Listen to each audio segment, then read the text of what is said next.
Calling to order the Finance Committee meeting for December the 8th, 2015. Before we get started, we will yield the floor to the mayor for a couple of recognitions. If you all would join me, we'll do Employee of the Month.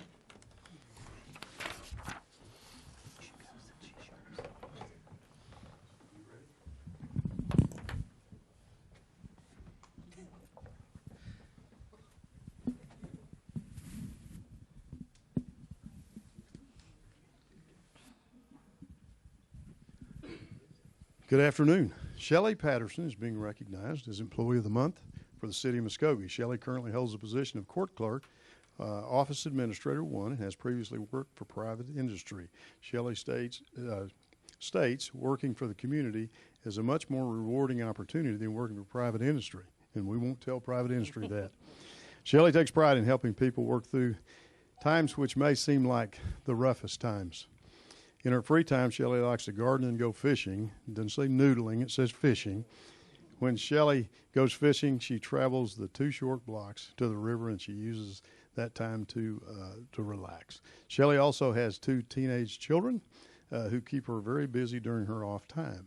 Shelley was nominated for being very helpful when asked to provide information of reports, and she works diligently to get the information gathered as quickly as possible. After being awarded Employee of the Month for December 2015, Shelley said, "Thank you. It is nice to feel appreciated." And we just want to say, we appreciate you. Thank you.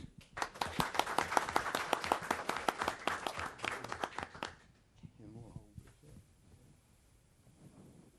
Do we need to do that for a picture for Shelley?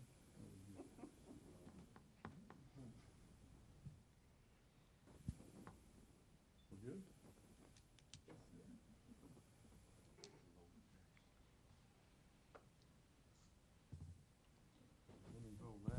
And do you want to say something? You don't have to, but you can. Well, I just want to say there's a lot of great employees for the City of Muskogee, and I appreciate being recognized. Thanks. City Council would like to shake hands with you. Can you just go around and do that, and I'll give this back to you.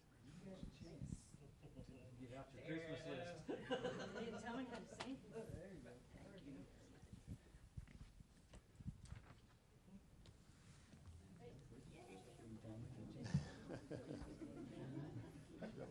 Thank you. Enjoy the fly. Now we've got. Yes. Wait here, don't run off. United States Marshal Service.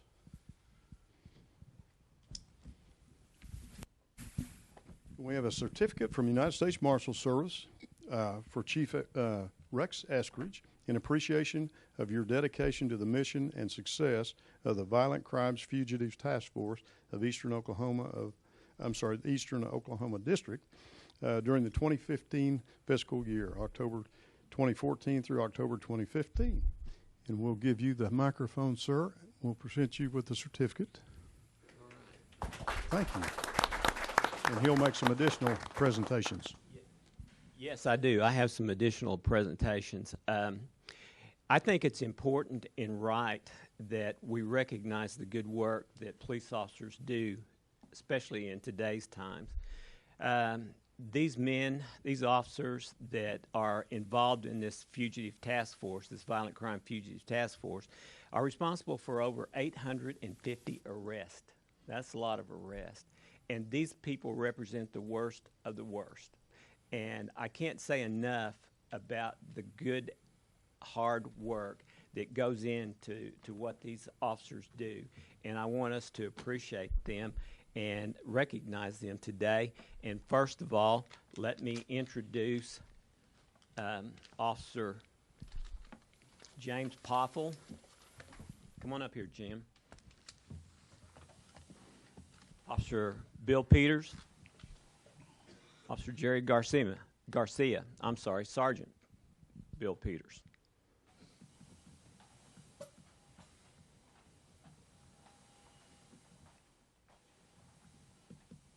These officers are what make our community safe. They put a lot of work and a lot of energy into doing a job that is tough, unappreciated, and overlooked a lot of times because what they do doesn't make the front pages.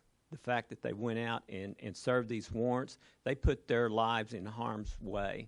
And I think we owe them something, and I think it's an honor to be associated with officers like these. So thank you, guys. I appreciate that very much.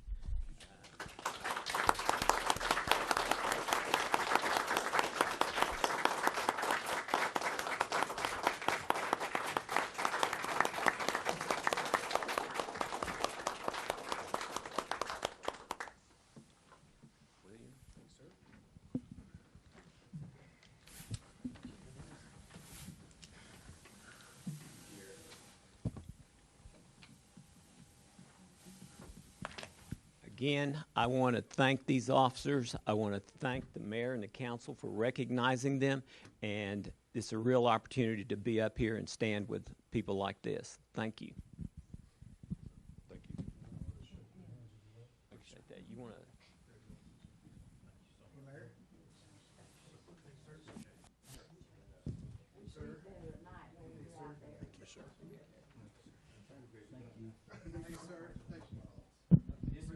No, sir, he's out there. Thank you, sir.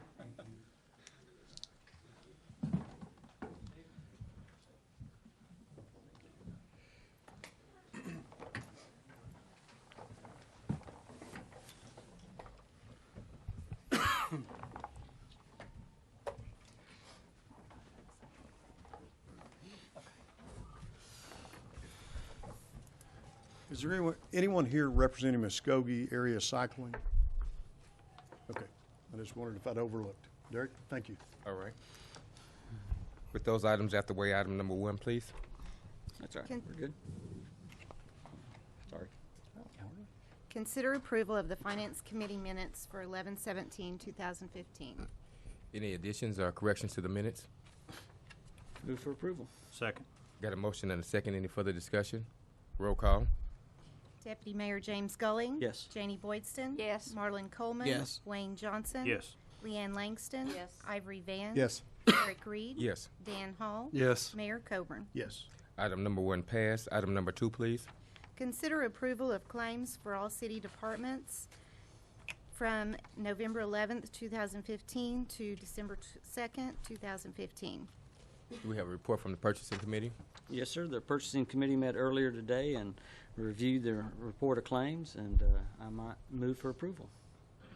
Second. I have a motion and a second to approve the claims. Any discussion? Roll call. Deputy Mayor James Gully. Yes. Janie Boydston. Yes. Marlon Coleman. Yes. Wayne Johnson. Yes. Leanne Langston. Yes. Ivory Van. Yes. Derek Reed. Yes. Dan Hall. Yes. Mayor Coburn. Yes. Item 2 passed. Item number 3, please. Consider approval of resolution adopting an amendment to Appendix A of the Muskogee City Code pertaining to schedules of fees and chargers per attached list, or take other necessary action. Mr. Stewart? Yes, as you may be well aware, the cemetery is added to Public Works Department, and we're very pleased to have Vernon Martin working in our department, and Vernon is going to present this item to you. Chairman and committee, in 2009, the cemetery rates were actually raised for the first time in 17 years. At that time, the Finance Committee agreed to come back and revisit that in 5 years. So in 2014, the rates were increased again. Kind of the goal here is to be able to come back and revisit this on a biannual basis so that we don't have to raise the rates so much at one time, to try to stay not necessarily competitive, but to be able to put money in our coffers to make the improvements that we're making out there. If you will look in your packets there, you can see we've done a comparison of the area municipal cemeteries as well as private cemeteries, and the rates go, from one end of the gambit to the other. The rates that I'm recommending for approval now, there is no actual percentage that it's based off of. Tried to make this to where it was easier for for the public to understand and for us to be able to keep up with the receipts and everything brought in. So you may see a rate increase there of 7% on one where another may be 30%. So, but these are rates that are still feasible. They're going to help us continue the improvements out at the cemetery. 12.5% right now of everything that we bring in, which is the state law minimum, goes into a special fund. And so you can imagine whenever we're doing projects that are in the $100,000 range, making $12.50 off of every 100 we bring in, it takes a while to be able to do these improvements at no tax dollar cost. So we ask that you consider approving these rates. Are we approving the rates and the ability for you to be able to review them biannually? That's what I'm recommending. Yes, that's not actually on the agenda, but that is something that I would like to visit, and perhaps that we do come back and review these biannually. I ask that because I'm making the assumption that if you already know you need to do it biannually, why would you need to come back? We should just do it now, unless you have issues with it. No, that's fine. Yeah, this is for Okay. discussion, I guess, for you all to consider that we do make this a biannual, I guess, visit on this. Mm-hmm. So is it something you want to direct staff to do? Yes, thank you, Councilor Hall. I guess my motion would be to approve the rates with the provision that we will review them biannually to be certain that they're consistent with what needs to be done. Second. We have a motion and a second. Any further questions for Vernon or any other discussion? Thank you, Vernon. Roll call. Thank you. Deputy Mayor James Scully. Yes. Janie Boydston. Yes. Marlon Coleman. Yes. Wayne Johnson. Yes. Leanne Langston. Yes. Ivory Van. Yes. Derek Reed. Yes. Dan Hall. Yes. Mayor Coburn. Yes. Item 3 passed. Item number 4, please.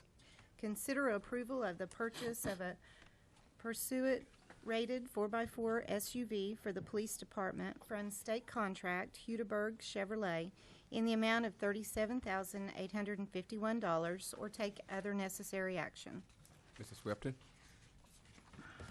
Thank you, members of the council. We are seeking purchase of a Pursuit-rated four-wheel drive vehicle for the police department. Pursuit-rated means that it has a lower stance, a lower ground-to-vehicle height ratio, which means it's less likely to roll over during high-speed pursuits. So that is very key, that it is Pursuit-rated. We went out for bids, 3 bids plus state contract for 4 total were received. Of those, Bill Knight Ford did not have a Pursuit-rated vehicle that they bid, and neither did Bob Howard Dodge. There were some other things that they did not meet minimum requirements on, such as a V8 engine. They bid a V6 engine on one. There was some misunderstanding with James Hodge Chevrolet as whether or not they did or did not meet specs. In the tabulation sheet, it does state that it did not. But during putting this together for the agenda, we did find an attachment, an addendum, that they did bid a four-wheel drive Pursuit rated. So that price was listed in your information there at $38,290 for the Pursuit rated four-wheel drive vehicle. During this process of putting this together, we were unfortunate enough that we fell right during the rate increase for the new year model on state contract. So what's listed on the tabulation sheet was last year's model, and unfortunately we're in this year's production model. So the state contract price increased significantly up to $37,851.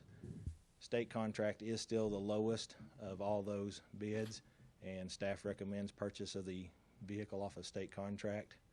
I'll be happy to answer any questions. Move for approval. Second. Have a motion and second. Any further questions? Roll call, please.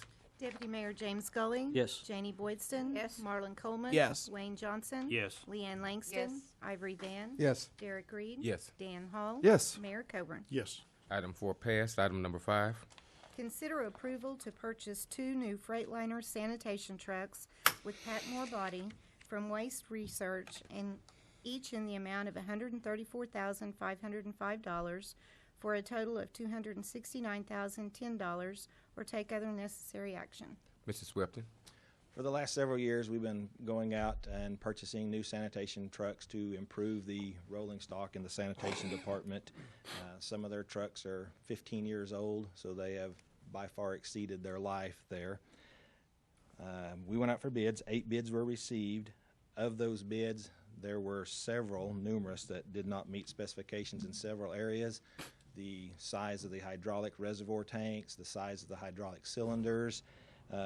Some of them had too lightweight gauge material in the body and the ejector slide. With all of that taken into consideration, then we looked at the sales and service after the sale, and the Freightliner trucks is what we have purchased for about the last 5 or 6 years. They have a local dealership here that does stock parts, and their dealership in Tulsa is open 24 hours a day, 7 days a week. So availability of parts there is all the time. The Packmore body is the body that we've used for 20 plus years. We've had wonderful service out of it. We're very, very satisfied with that.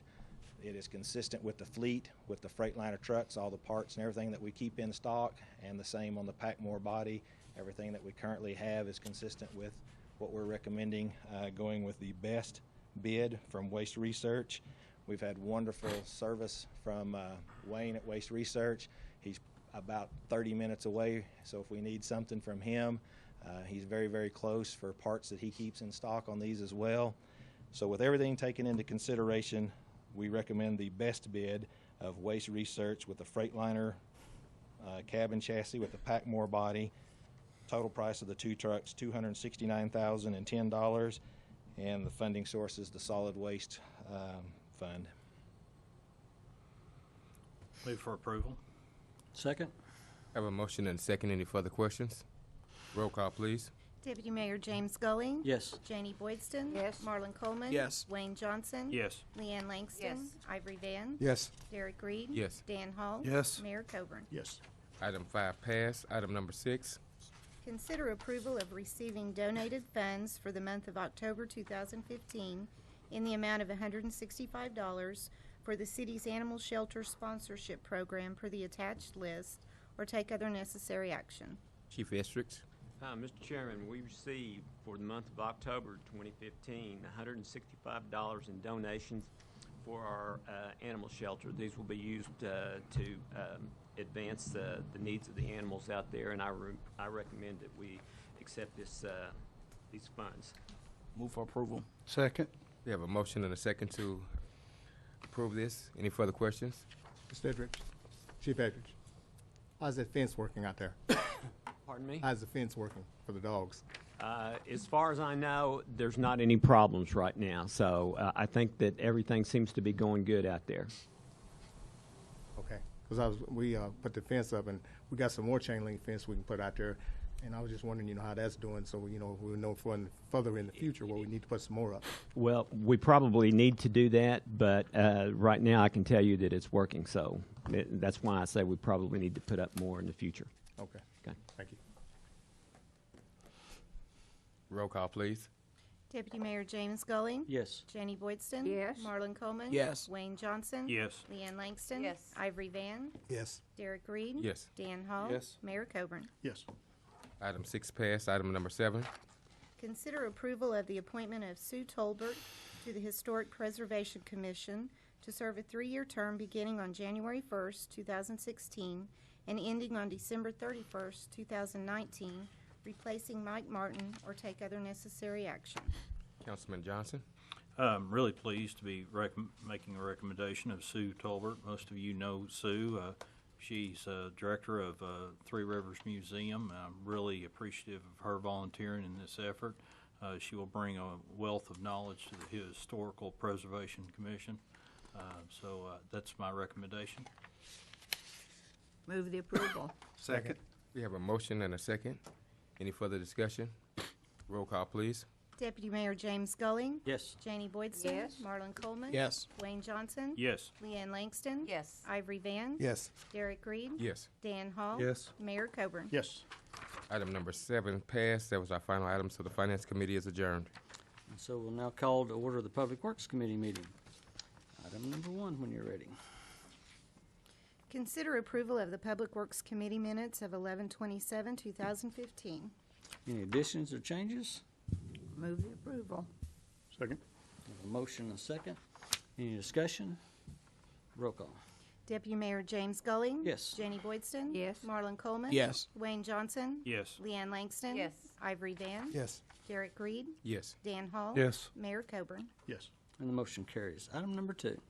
Hold a public hearing and take action on the approval of an ordinance to close Madison Avenue between Cherokee Street and MK&T Railroad Corridor and a 15-foot strip along the west line of South Cherokee Street from Kalamazoo Street to Nashville Avenue, more particularly described in the ordinance, providing for a severability and setting an effective date or take other necessary action.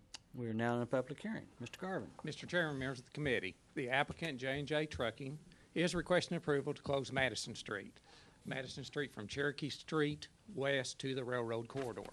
They're also requesting approval of a 15-foot strip along the west side of Cherokee Street. That's between Kalamazoo and Nashville. Now, the reason for the closure is they got an existing building that's currently located within those right-of-ways, and they're wanting to remodel the building. So before they can remodel it, they need to make some corrections to the problem that they exist. Here's a survey of the property. The first yellow strip you see is the 15-foot strip that they're requesting along Cherokee Street.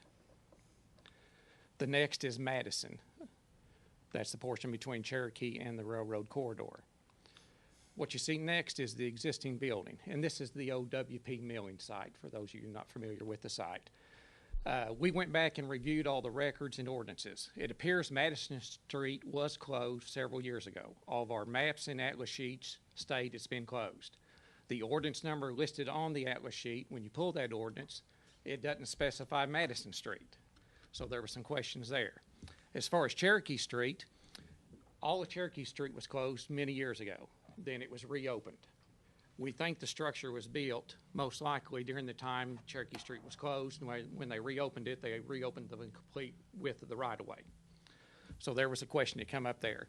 So J&J Trucking attorney, which was Cliff Cates, Roy Tucker, city attorney, surveyor from Hallway Updike and Bellum, and myself sat down. We reviewed all the ordinances, tried to figure out how everything took place, and we determined the best thing to do would be just to do a complete new ordinance vacating these two areas.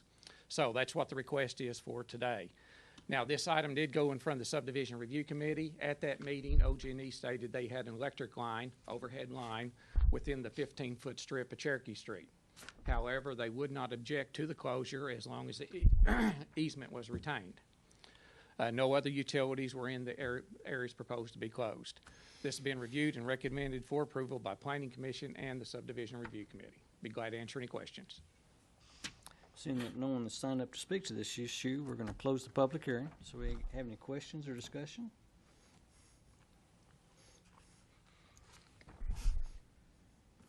I'll entertain a motion. Move for approval. Second. I have a motion and a second. Any other discussion? Roll call. Deputy Mayor James Gulling? Yes. Janie Boydston? Yes. Marlon Coleman? Yes. Wayne Johnson? Yes. Leanne Langston? Yes. Ivory Van? Yes. Derek Reed? Yes. Dan Hall? Yes. Mayor Coburn? Yes. And the motion carries. Item number 3. Consider approval of an ordinance amending the City of Muskogee Code of Ordinances by amending Chapter 26, Cemeteries, by adding Section 26-39, Cremation Garden, providing for repealers, severability, and declaring an emergency or take any other necessary action. Vernon, the floor is yours. Chairman and committee, up until about 1920s, cremation was actually kind of considered to be something that the wealthy and the more prominent people used. At that time, scientific evidence come along, and they decided that in-ground burials was okay, and it didn't contaminate the groundwater and stuff that they were concerned at that time. So cremation kind of went away. In the mid-1980s, it was brought back. Mostly, it seems to be economy-driven, and that still kind of stands today. In your packet that you have there, I tried to add some information. The Cremation Association of North America is kind of the premier expert on this, and all of their predictions is looking like within the next 10 years, the national average is going to be close to 60% cremation rate. They've hit the mark so far. They have put the national average at 35%, and that's about where we are. Now, there are some coastal states, Maine, Washington, Florida, that are already in the 60 to 70% cremation rate today. What this area is, also in your packet there, you'll see that, and most of you here, I want to say, has been in some of the discussions during council retreats, if you'll recall, about the columbarium project that we're wanting to get done out here. And this is a step towards that.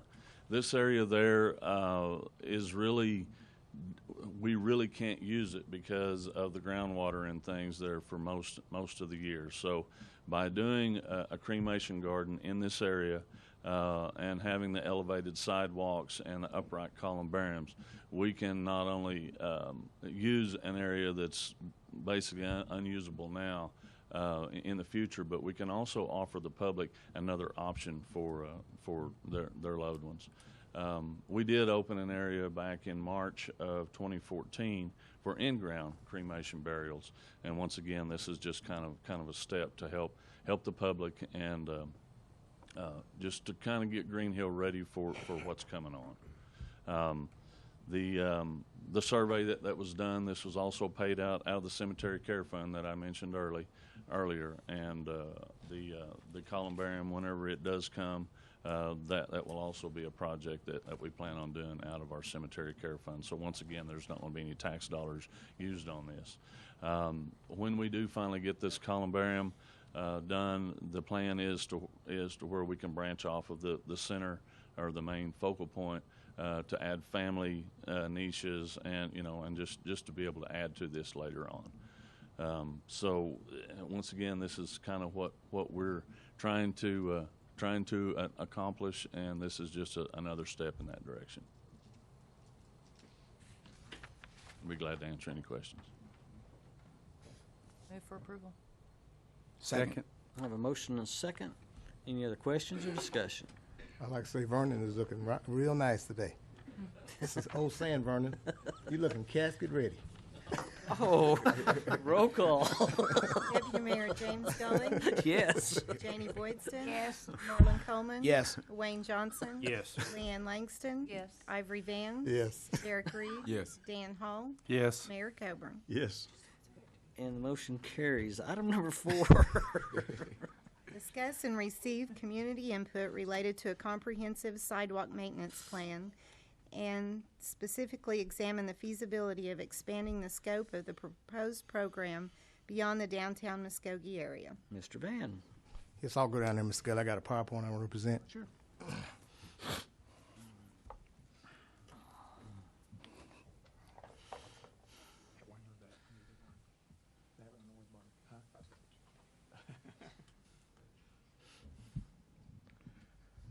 Well, good afternoon. I came to my attention that I wasn't at the last meeting when this committee was formed about the sidewalks, and I've been working on a sidewalk for a year now, trying to get it for one of my constituents. And I would like to thank Ms. Sherry Lane for helping me put this PowerPoint together, and I also like to thank Mike back there in the back for helping me put this PowerPoint together. But my concern is this downtown Muskogee. I went downtown, I walked downtown Muskogee, and I also went and I walked the communities in different wards. And it seemed like the paper made a statement that downtown Muskogee takes preference. And I have no problem with downtown Muskogee getting new sidewalks, but a lot of that has to do with downtown Muskogee getting new sidewalks because in the past, what had happened was that when they planted those trees, those sidewalks buckled. And those roots just went out like that. And that's what caused a lot of that stuff downtown those streets to be messed up like they are. So I could say I believe that downtown Muskogee needs them, and I also believe our residents also need them. And we shouldn't put downtown Muskogee first. We should put our residents and downtown Muskogee together in order to get this project done. But I tried to even get a grant this summer, and through Mr. Gorman's project, for the people coming out from out of town just to fix this lady's sidewalk in their community. But we ran out of money, and we have a lot of bad sidewalks here. But first of all, I'm going to start out right here on this PowerPoint. I hadn't done a PowerPoint since I done the Martin Luther King Center, and it's been a while back. But my first PowerPoint picture is, this is the street right there on Main Street in front of Hoops Hardware, and it sounded like a little driveway. You see how it's all buckled up? You can trip over that and fall, which I agree. That needs to be replaced and needs to be something done with it. Okay, this is downtown. You can see how it's all cracked up and chipped up. So that needs to be replaced also. Okay, that right there is downtown. That looks pretty good. I mean, this is a pretty good shot. I didn't want to get all the bad spots of downtown, but that's a good spot. This spot right here is right there by the where the senior citizens building is. And you see how that tree has got that sidewalk poked up like that? See, that was, like I said, that was definitely a mistake when they done that. Okay, this is also downtown. This light, see how it's also poked up and cracked. That's not too bad. That right there is still raised up because of a tree. If you go along where that metal is raised up and the sidewalk is raised up. But I think they done this project when they done a More Beautiful Muskogee. They done a More Beautiful Muskogee and made it Muskogee downtown trees look good putting them down there. But I say we see what the problem we got now when everything is said and done. Okay, Mr. Gordon. Okay, now we're going to the residential areas that I tried to get done. And let me make a point before I get started with this. Also, it's an ordinance, and the city of Muskogee right now can't go out and fix this because this is in front of on the right-of-way of the residents. Also, just like downtown Muskogee, those are residents, and the city can't go downtown and fix those sidewalks either. If I'm correct, Mr. City Attorney? City can fix the sidewalks, but then they're required by our ordinance to place a lien on the property, because under the ordinance, sidewalk repair is the responsibility of the homeowner. Okay, can they do it also in the residential area also?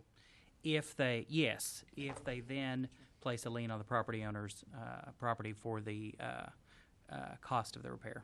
Okay, because a lot of people, people that lives in these residential areas, they think that that the city is responsible for it, and that's not the case.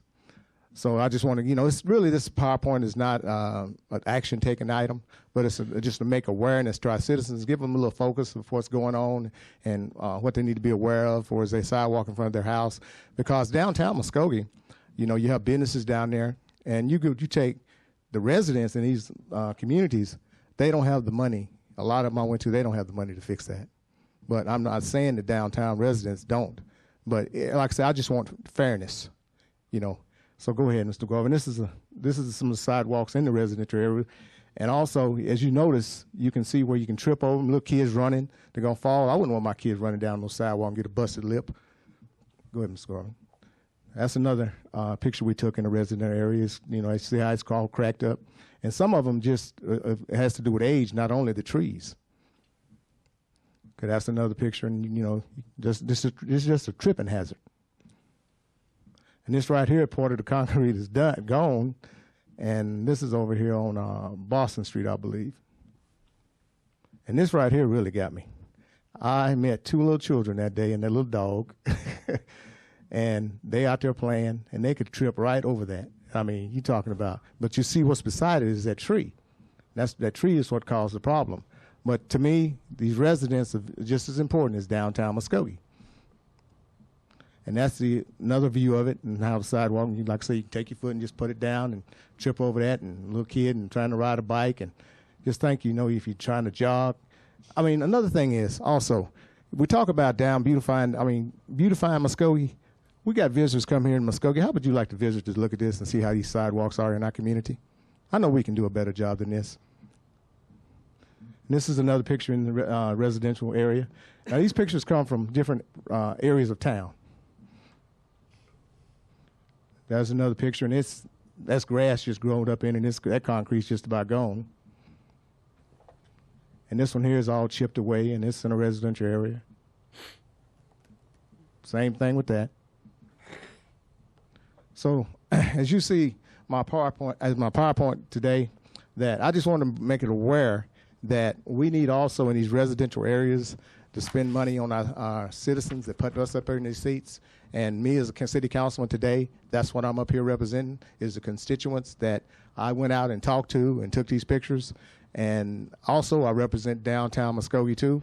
I think both of them, all of them, needs to be repaired, you know, but just don't put downtown Muskogee ahead of our residential citizens. Let's get them all together. If we're going to fix sidewalks and fix sidewalks downtown, let's don't leave these residents out, because they're also our voters too. So that's my PowerPoint, and I thank you, Mr. Gordon, for doing the clicking for me, and I hope I've made people aware, and our citizens here in Muskogee, when they're at home right now, can see some of the things that we're dealing with here in Muskogee. And like I said, I believe in beautifying Muskogee, and I just like things neat myself. Y'all know that. But like I said, we can do better as a city council and a community for us, you know, fixing up our town and making it look good for our visitors to come here. We make it look good on the outside, you know, when they're driving through and stuff like that. But when they come in the inner city part of it, we want that looking good too. And plus, one important thing about this presentation, we want safety.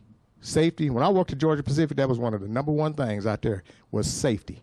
We don't want a kid tripping, falling over these cracks. We don't want our older people walking into communities, because older people get out and walk. We don't want to see an older person get out and fall.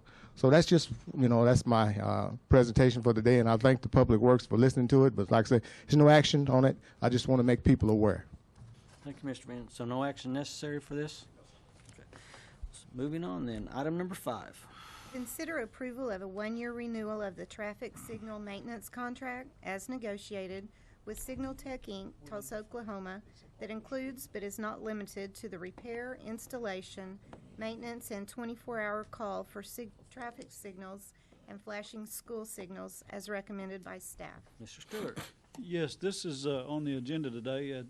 We were reviewing some stuff that Morris had brought to me, and we got to noticing that we did not extend this contract when June 30th, 2015 rolled around. A clause in it, paragraph 5 of that agreement does say that we can extend this for 1 year at the election of the city of Muskogee. And I deem that to be as of the city council. We have extended it 5 months. We're into this contract, but we would like to go ahead and officially extend it till the close of it, which would be next June. This contract has worked rather well for us. Morris is here if there's any questions at all over the agreement and the service that we've gotten from Signal Tech. Signal Tech has worked rather well with us. As you are aware, we got an annual report. We'll receive another annual report next year. That's part of the contract. That's something we haven't had in the past. It's a very good contract. It's working very well. We did budget it appropriately. It's staying within the budget. And we do wish that you would elect to keep it and pass this. Thank you, Mike. Questions or discussion? Move for approval. Second. Have a motion and a second. Any other discussion? Roll call. Deputy Mayor James Gulling? Yes. Janie Boydston? Yes. Marlon Coleman? Yes. Wayne Johnson? Yes. Leanne Langston? Yes. Ivory Van? Yes. Derek Reed? Yes. Dan Hall? Yes. Mayor Coburn? Yes. The motion carries. Item number 6. Consider approval to create and populate a task force to be charged with establishing solution-based customer relations or take other necessary action. Mr. Johnson. Yeah. I appreciate the time this evening. We took a great step, I believe, as a council and really as a city when we put together the website and we put together the customer reporting system. We've had it in place for a while now, and I know a number of counselors, or all of the counselors, may have been using it. I've been extremely pleased with how it's worked for me. Instead of having to call City Hall and report things, I can go online, I can report them, and it's been very useful and beneficial to me. But we don't know, I mean, it's been beneficial to me, but we don't really know the ramifications of how well it's been for our community.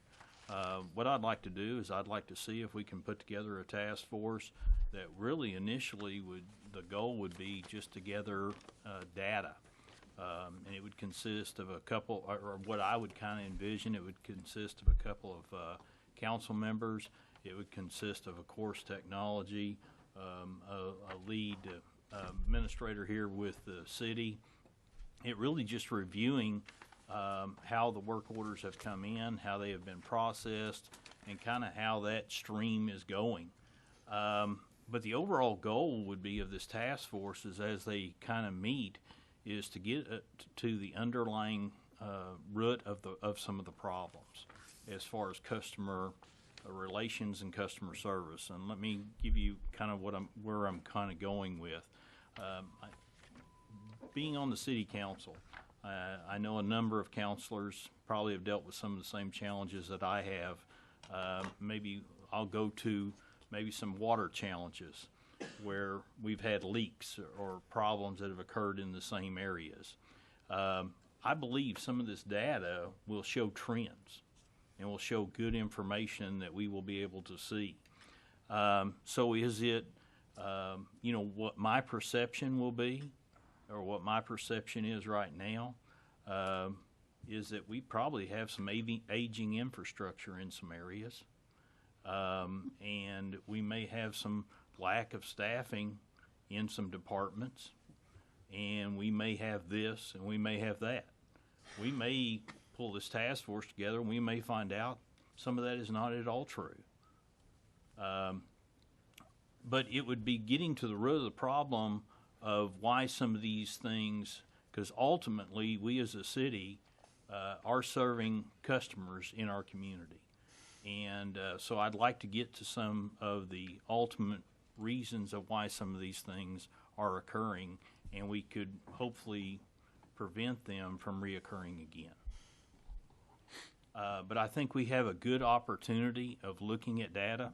I do know that with the resignation of the city manager, I thought about, now is now a good time to put it on there without a city manager, and wouldn't this be a better time when? On customer relations and really gathering data, I think maybe now is probably the best time to start gathering the data and kind of knowing where we're at. Just trying to gather that data stream and knowing what it is. And then being able to kind of know where we're at. So that's what my goal of putting it on the agenda. And it wouldn't be a standing committee, it would be really a task force. But then when we identify a specific area that we're going to be looking at, that we really invite employees that are in that area and really get department heads and employees, the people that really know the challenges that's inside that area. So that's why it would be an evolving task force that would really get to the root of what some of the challenges are. Some of the perceptions that I have with some of the challenges would be sometimes we have software that's being dealt with in different departments that doesn't communicate. And that causes individuals to not communicate, which causes some of our customer service complaints. That may be a wrong perception. So that would be my recommendation. Mike, do you already have access to a lot of this information? Yes. And do you look over that information, see what you need to do in those areas? Do you use this information like Councilman Johnson's talking about already? Yes, but we don't do it as efficiently as I wish we could. And part of that water analysis that we're currently out for an RFP for is to help us gather a lot of that. So every tool, every piece that we can use to help gather that data is just useful. The problem that I have is that making sure that all the pieces that we put together have manpower to support them also. Otherwise, we're creating another problem. But right now, it's working well. Chris Cummings is actually coming back to review some of the citizens' action tracking because as PublicWorks goes, I know we're not doing as efficiently as we could. We put this thing together, and it just flooded us with emails and with requests, and we got behind in that almost immediately.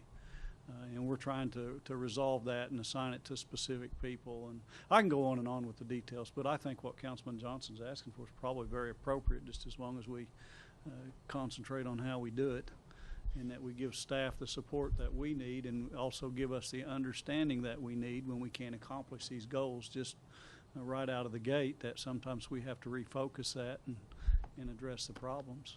So I appreciate your question. Hope I answered it. I went around the world. You did a wonderful job.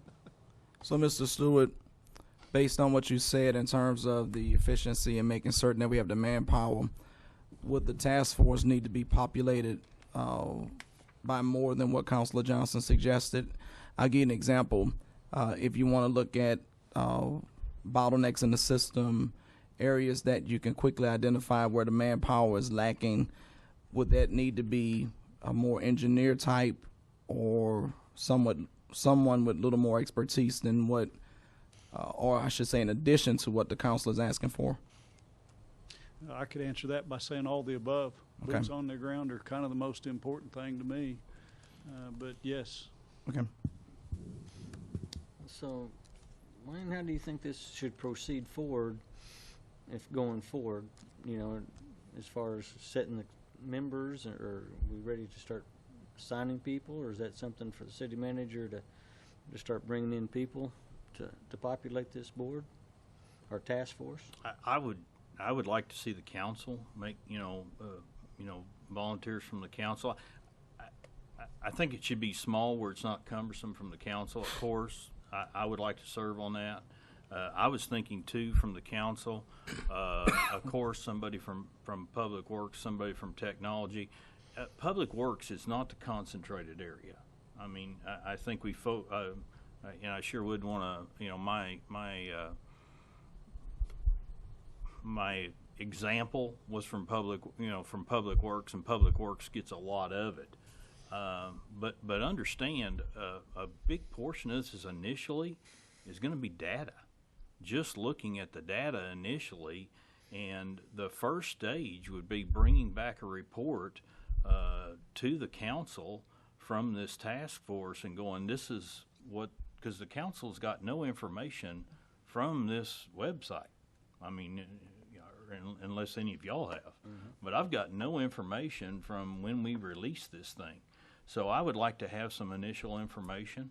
So, my original goal would be we just get with technology and we get with Public Works, and we just really, the initial one would be, how many customer inquiries has there been?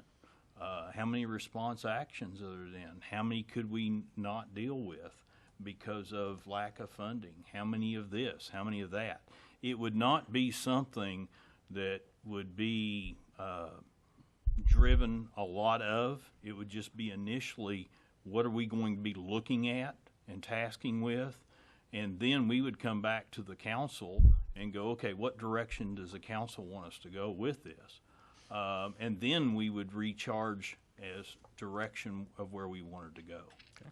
Was So, there no reporting I'm sorry. mechanism with the software that we purchased? I mean, it seems to me when we have a Absolutely there data-driven, is. Absolutely there is. I mean, I don't know that we need to go in and really look into every item. If there's available software that would separate that and put it in categories where we can analyze it. I do believe that we need to analyze what we have, but what I'm hearing is that we don't have the capability to collect that data.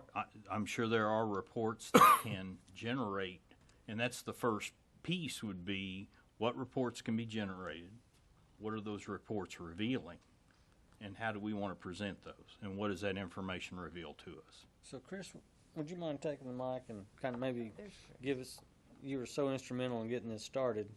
Sure. And as Councilman Johnson stated, customer service is important, and he kind of picked on Public Works, but Public Works is a big face of what we do here. People see Public Works when they're out there picking up trash, when they're out there fixing roads, digging up water lines, things like that. So Public Works is a huge piece of it. And there's probably billing issues too that come through it, isn't there? Can I jump in I'd have to look and see. Go ahead. Let me jump in there just for a second quickly, because I think what you're going to find from Public Works is this data is going to show you that I need more money, more manpower, and more resource to catch up with it. So I'm actually pleased with what I'm seeing. I just need to get it organized. Right. And so the data that we capture with this system, yes, we can output it in several different ways. We can group it. We can do the from some of the things that I've been hearing. What we may need to do is we may need to establish some categories, establish some resolution categories, so that we can say, okay, it's not resolved, but it's over here holding for funding. Things that we're actually not capturing that data, that particular data at this time, that something's holding for funding. It's just basically, to the best of my knowledge, remaining open until we can get to it. But we can absolutely, put in a hold status, hold for funds, hold for materials, hold for, when we get enough people to do it. Whatever we want to do. So part of the job, I think, of the task force initially, let's look at the data we have, and then let's see, okay, what are we not capturing that we need to capture, and then establish ways to capture that data. Initially, I'll let you know I was of the opinion, okay, great, that's what we need is another task force. But the more I heard Councilman Johnson explain what he's looking for, I come to the opinion that it's probably a good thing. The data's there. No, nobody's really looking at it. I've included some of that data in some reports, not a lot, but early on, I sent out some reports and said, here's what we're seeing usage-wise. We can absolutely get that. It is being used. As I looked at it today, there are 315 open items in the Citizen Action Center. So I know we've had more than that come in, so there are things that have been getting closed. I didn't look at the closed ones. I can't tell you right now how many there are, but I would say that probably at least that many have been closed. Chris, I got a question. Yes, sir. How many did you say, 300? 315 when I looked at it earlier. Okay. Out of the 315, are all those individual ones, or have some of those been someone sign up and give a concern, they come back in and put the same concern in? Are those broke down by, because that's one of my things is when we do data like that, and you got the public being able to send emails and stuff in and communicate to that. Right. Sometimes they wait a day and it's not what they wanted, so they come back in and sign up for it again. There are probably some duplicates, but from what I've seen when I've actually looked for them, I didn't look for them today, but when I actually just kind of scanned down to see if there's anything that strikes me as a duplicate, it's been very, very low. The website is set up when they come in on the website. If they put in something that is similar to something that's already in there, it should pop up and ask them, is this what you're talking about? And then, oh yeah, so they don't have to they can put it in again, but they don't have to. They can see, oh yeah, it's already been reported, I don't need to. I don't think we're having a big problem with duplicates. So I would say most of that 315 is 315. Unique. Yes, sir. Okay, because I just want to make sure that we could categorize those, all the same complaints or the concerns together. We can by complaint type and by address. Okay. So. And that's the thing.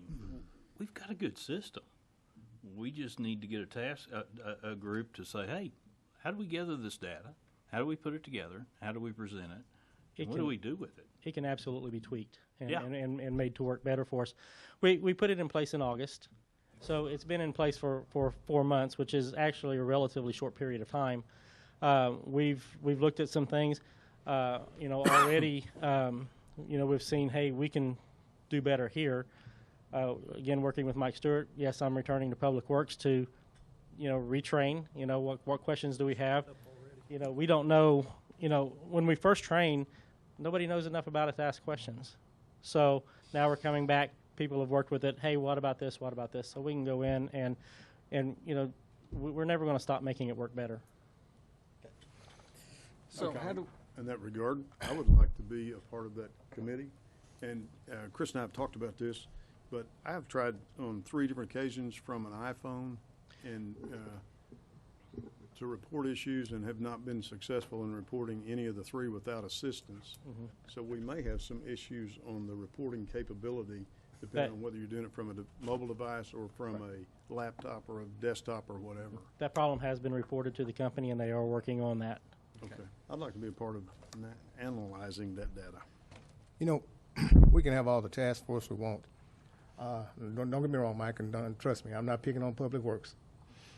But when you don't have the manpower and you don't have the money, I was on when a constituent calls me, I go out to their house and I look at what's going on. And Mike can contest to this. When the job is done, even though I cannot say, Mike, you didn't do that job right. I just go to Mr. Brown because he's over the Public Works. But I go out and look at that and see if they did do that job right, you know. But one night I was out there in my community and they had a water leak. And I tell you what, that water ran from 3 o'clock. They didn't get out there at about 8, which wasn't their fault. They were somewhere else. But they were short. They were manpower short. They didn't have enough men. So the water was coming out the hole, and they had one pump. And I asked them, I said, y'all don't have more than one pump? No, we borrowed this pump. So what they had to do was pump that water, take the backhoe of the bucket, and try to dip it. And I looked at that, I said, there's something wrong with this picture. First of all, I'm experienced, I'm fixing water leaks. I have a city and state plumbing license. And you should have had 2 pumps in that ditch. Shouldn't have had to use the backhoe to dip it. Because all they was going to do was clamp it. But that's, like I said, Mike said, you're short in your manpower here in the city of Muskogee. You're short on the money. We need more equipment, better equipment, to get the job done. And I'll say this and I'll shut up. One night, I was on a water leak, and there was another one in my community. And I thought, they come out with a flashlight looking around, they put the big spotlight, but where they need to go, they didn't even have a flashlight on the truck. And I said, you mean to tell me you don't have a flashlight? Nope, no flashlight.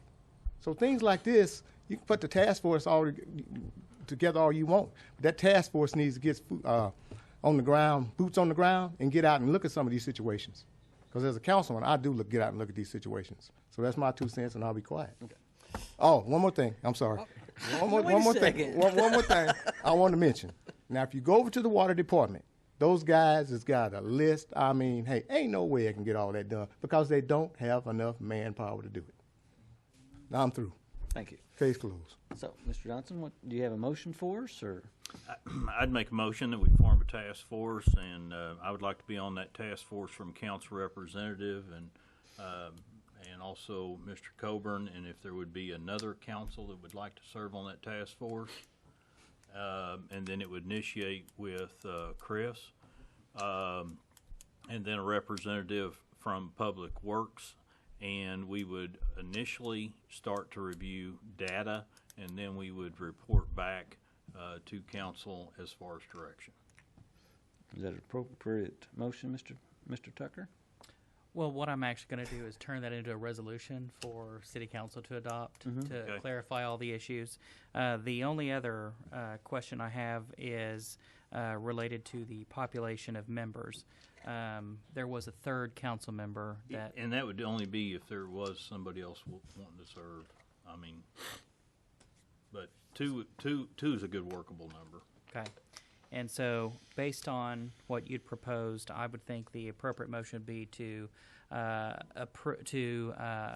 direct staff to prepare a resolution for consideration at the council meeting, articulating the task force on citizen action as presented, including the population of members. So move. Thank you. Second. Motion and a second. Any other questions or discussion? Roll call. Deputy Mayor James Scully. Yes. Janie Boydston. Yes. Marlon Coleman. Yes. Wayne Johnson. Yes. Leanne Langston. Yes. Ivory Van. Yes. Derek Reed. Yes. Dan Hall. Yes. Mayor Coburn. Yes. The motion carries. Item number 7. Discuss and take action on a request made on behalf of Bill Johnson of Housing 2000, Inc.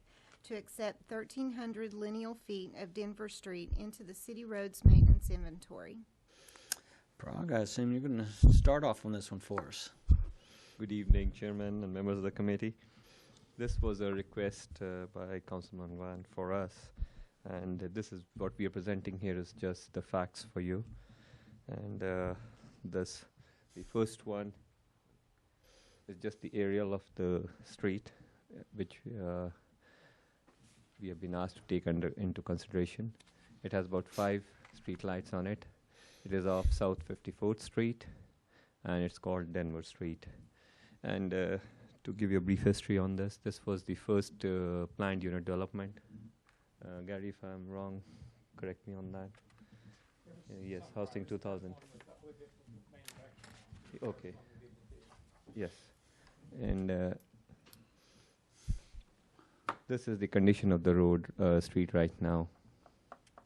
And this was not put into city standards. the width of the street at certain areas on this slide, in certain areas, the width of the street is about 23 feet to 24 feet. And the minimum which we require is about 27 feet. Does not have curb and gutter either. So, Mark, speak up just a little bit, would you please? Speak a little louder for us. Oh, I'm sorry. I thought I was with the mic, it would be better. Now I get it. It's better now? Yes. All right. This street was not put in as per city standards, and it did not have curb and gutter in it. What we do for this is that this existing condition, it's not 27 feet as per our standards. And we came up with it's a suggestion for Housing 2000 that this is the amount of money it'll take for them to bring it up to city standards. And on the next one, what we did was we also showed them that the lights which they have, that's the one on, I think this pointer works, no.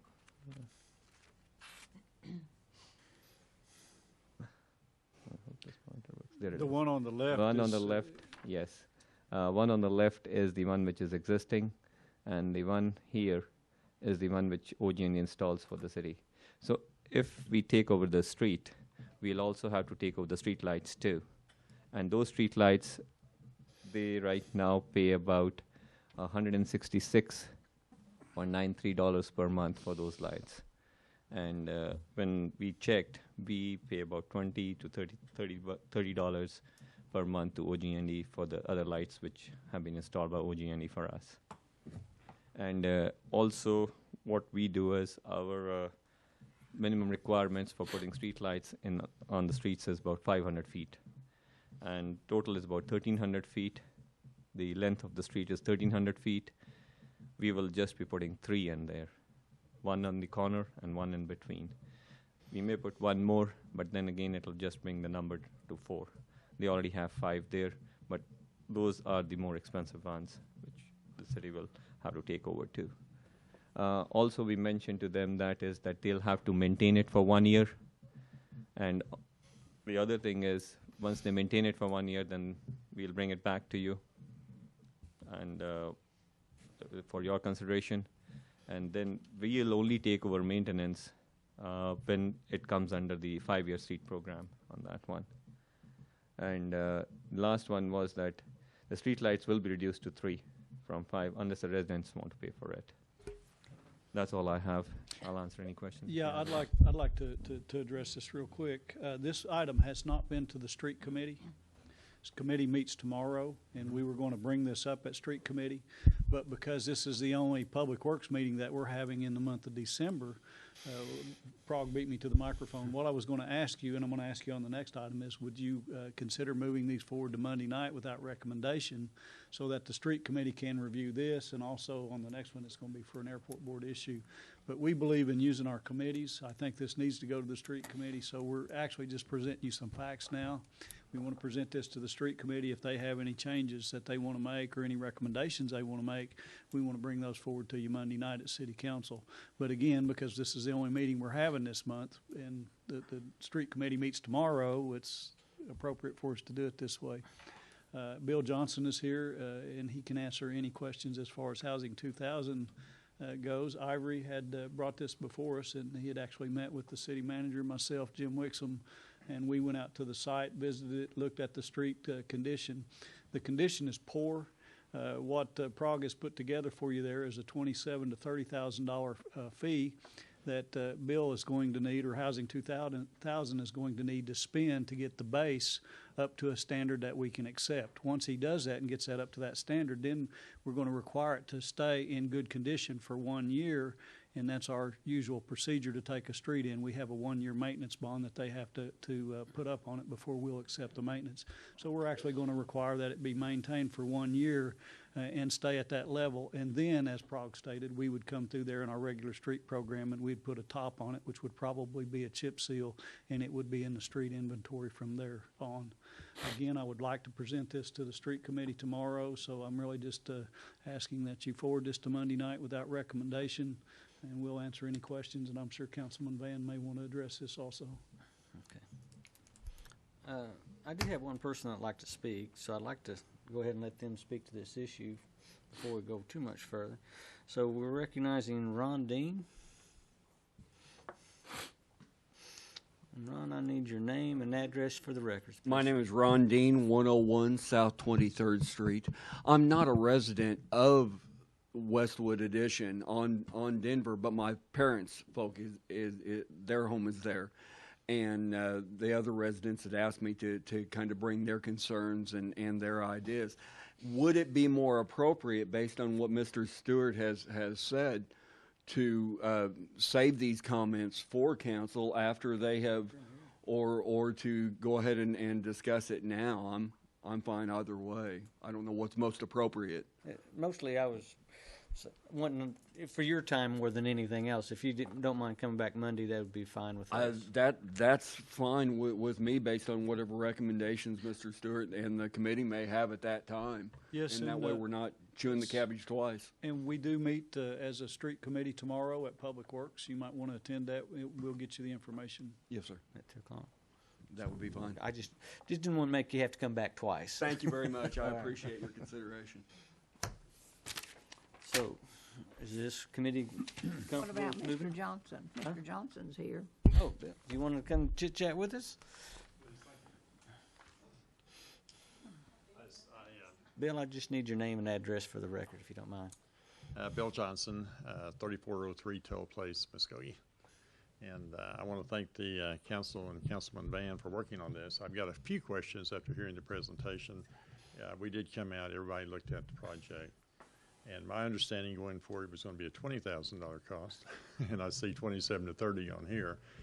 And then I had a question based upon the presentation of what's going to be done with that money. What are we doing to get it in shape before the project is actually improved, the streets improved?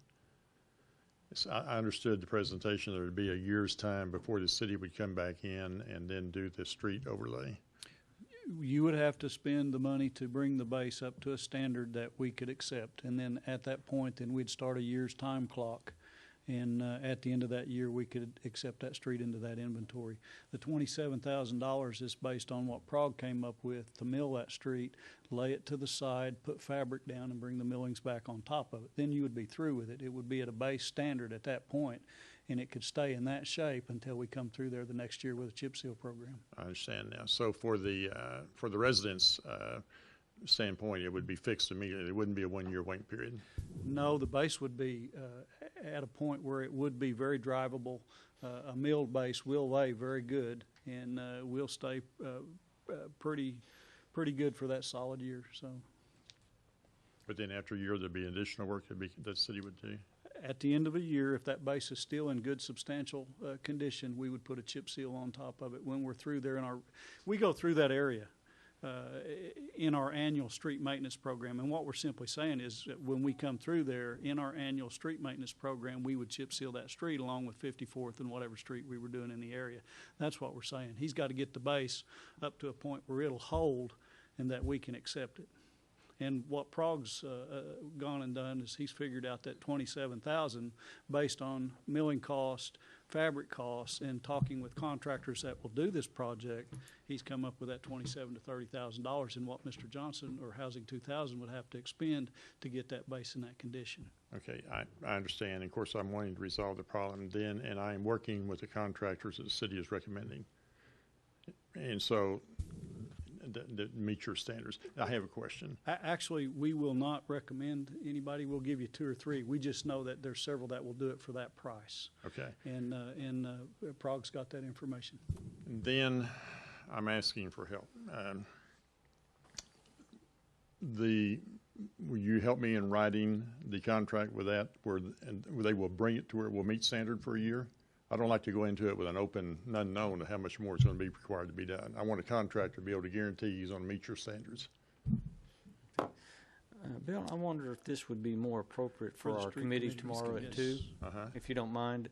If you could meet with the street improvement advisory group which meets at 2 o'clock at Public Works. I just think that we'd be able to do a little bit better dialogue and drill down to those issues. And I understood that. Probably, I just wanted to raise that question now because if we're going to hire we're going to hire a contractor, I want him to be responsible to meet that in the contract. Okay. Okay. Thank you very sir. much. Any other questions or discussions? No action necessary on this one. Item number 8. Consider approval of the agreement between the City of Muskogee and the Civil Air Patrol Muskogee Nighthawk Squadron, a nonprofit civilian auxiliary to the United States Air Force, for the non-exclusive use of certain space within the airport terminal building and the Armory building, both located at Davis Field Airport, as recommended by staff through the airport board, or take other necessary action. Mike, did you want to move this forward? Yeah, I've got the same issue with this. The airport board actually meets tomorrow, and we want to make sure that although the airport board is familiar with this, they haven't seen the final draft that we put together. We have it on their agenda for tomorrow, and they're going to review this tomorrow. If you want, RJ has a 4 PowerPoint slide. He can go through it with you quickly. We wouldn't have to spend the time on it Monday night if the airport board did approve it. This is an agreement that we feel very comfortable with, and we think that the airport board will approve. But it's your pleasure. If you want to hear it, RJ can go through it rather quickly. RJ? All right. Mr. Mayor, members of the council, thank you for hearing me tonight. As Mike pointed out, the airport board is fully aware that we're here doing it in this way because of this is the only chance we'll have this month. And so they've authorized me to show you this, kind of ahead of them, right? But as you can see here, we've got some members of the Civil Air Patrol doing their thing out there in front of the Muskogee-Davis terminal. And I really like this picture. I looked through a lot of our pictures at the airport and picked out this one because it really shows you what the Civil Air Patrol does on a week-to-week basis out at the airport, the education of the young people in the profession of aviation, and of course overall services to the community. I'd like to talk real quick about what the Civil Air Patrol provides to Muskogee, and as we can see here on the slide, I want to just talk about the pictures real quick. This is members of the Civil Air Patrol Muskogee Squadron Nighthawks who are out at the airport doing an event with the Oklahoma National Guard helicopter there, where they got to get some training on Oklahoma Guard aircraft, ingress and egress of the aircraft and so forth, how to do that safely. But what they provide to the city of Muskogee: search and rescue, aviation first response, aviation asset to Muskogee officials. Let's say if there was a natural disaster and the mayor or the public works director or the city manager needed to go up and survey the area from above, they could reach out to the Muskogee Nighthawk Squadron to be taken up for that. Emergency communications in a natural disaster, radio repeater service to law enforcement, aerial photography services of the local area for city of Muskogee or the local surround, the county of Muskogee, so forth. They have trained aerial photographers that can do that for us. We've got disaster relief assistance, and one of the things they did the most recently was they did the parking lot assistance and crowd direction at our B-29 event. They did that for no charge to the city or to the airport. Then we got aviation education for Muskogee adults and youth. A lot of folks don't know that, you don't have to be wealthy to be involved in aviation. You can join the Civil Air Patrol. Now the one cost that will be out of your pocket somewhat is the cost of flight training, but taking it through the Muskogee Civil Air Patrol is a drastic reduced rate. And once you are a rated aviator, then you can go up and fly at no charge, as long as you're doing missions for the Civil Air Patrol. So it's a great way for people that want to be involved in aviation in the city of Muskogee and the county of Muskogee to be involved at a low cost. And also, in the course of that desire to pursue their desire to be an aviator, to serve the city and the county and the state and the nation at the same time. Now, what are we proposing that the city of Muskogee do for the Civil Air Patrol? And a lot of this is stuff that's already going on. So why do we talk about it here today? It's because that as long as the Civil Air Patrol has been out at Muskogee-Davis Airport, as far as we know, it's never been codified into a use agreement. And so one of the things that I wanted to do, and also this was something that city manager had pointed out needed to be done, is that we needed to codify our relationship into a use agreement so as we could protect that relationship moving forward. So this is some of the things that we're talking about for the airport to do for the Civil Air Patrol in return for the things they provide for the city, which is the use of the terminal facilities for Tuesday night meetings and quarterly Saturday training events, use of a hangar for its aircraft, which is something we've always been doing since 1967. They've been using the hangar out at the airport. Use a bay for its search and rescue van. That's a van that they use to go out and find the emergency locator signals if aircraft goes down or if there's a person missing. They use that search and rescue van equipped with its special radio package to talk to the aircraft above. Use of the old flight ops building for summer camps after its restoration. Now, that's something that's coming up on another agenda in the future. I just wanted to let you know that they're looking in the future to try to do some renovations to that building and possibly use it as a summer camp down the road. And then last but not least, providing a first-class facility and a lasting municipal partner to empower them to continue to conduct operations and recruit more members of the Muskogee Civil Air Patrol.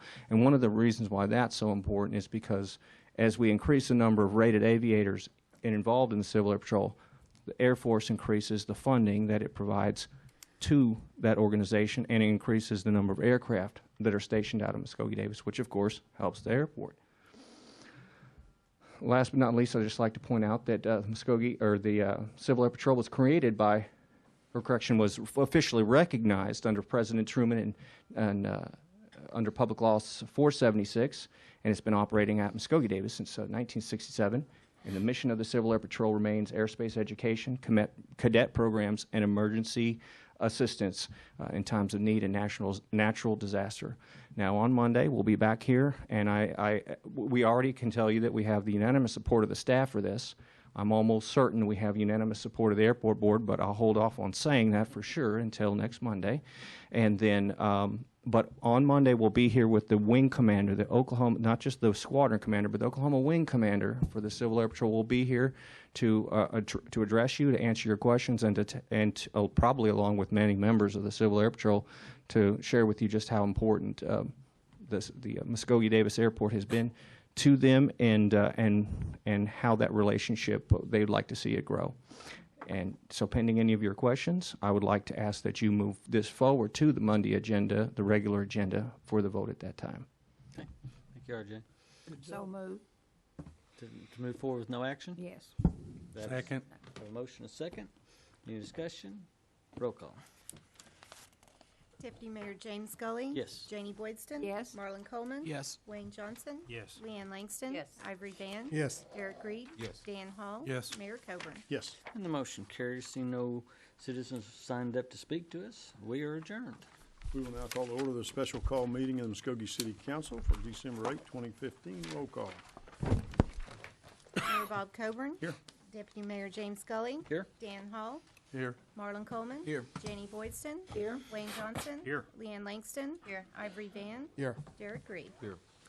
I would ask for a motion to take these in reverse order. Take number 2 up first and then take up number 1 so we can do the executive session after doing item number 2. So if I could have a motion in that regard. So moved. Second. Motion and a second. Any discussion? Roll call. Deputy Mayor James Scully. Yes. Janie Boydston. Yes. Marlon Coleman. Yes. Wayne Johnson. Yes. Leanne Langston. Yes. Ivory Van. Yes. Derek Reed. Yes. Dan Hall. Yes. Mayor Coburn. Yes, motion carries. Item number 2, Mr. Reed. Oh, I guess we need to read item number 2. I'm sorry. Consider approval to ratify an agreement with American General Contracting in the amount of $40,900 for renovations for 2 concession stands at the Muskogee Civic Center as set forth in the agreement between the city and Spectra Venue Management, or take other necessary action. Now, Mr. Reed. Thank you, Mayor, Council. We're here this evening. We're going to talk about the Civic Center just a bit, some of the renovations we're doing there. Originally, we presented the Civic Center pro forma to you and outlined all of the upgrades and capital improvements that we were going to make, provided you a budget, a pro forma, got your approval. I was under the impression that I could go ahead and proceed and just make sure we met budget. But city attorney corrected me and said, no, you got to do a few other things. So we're coming back and asking for a little forgiveness here, but we're going to be in line with Roy's direction. We are in the process of upgrading concessions, which we had told you about before. Kellen's here if you have questions for him. We've hired American General Contractors. They're almost finished. They'll be finished tomorrow.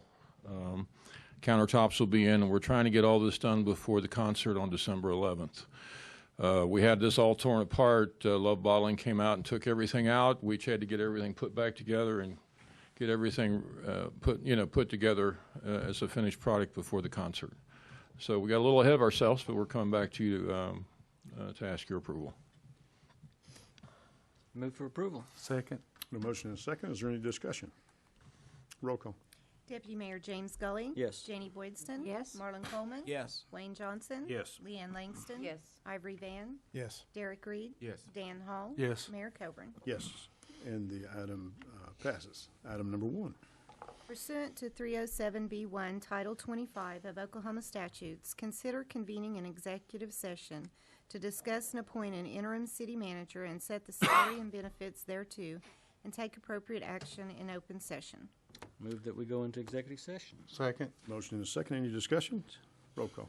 Deputy Mayor James Gully. Yes. Janie Boydston. Yes. Marlon Coleman. Yes. Wayne Johnson. Yes. Leanne Langston. Yes. Ivory Van. Yes. Derek Reed. Yes. Dan Hall. Yes. Mayor Coburn. Yes. Motion carries. Would you please excuse us for executive session? We will now reconvene from executive session. Roll call, please.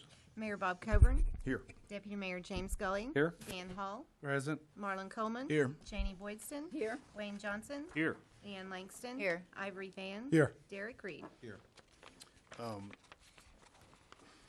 Item number 1. Thank you, Mayor. Pursuant to Section 307B1, Title 25 Oklahoma statutes, the City Council did convene an executive session to discuss the appointment of an interim city manager, as well as the salary and benefits thereto.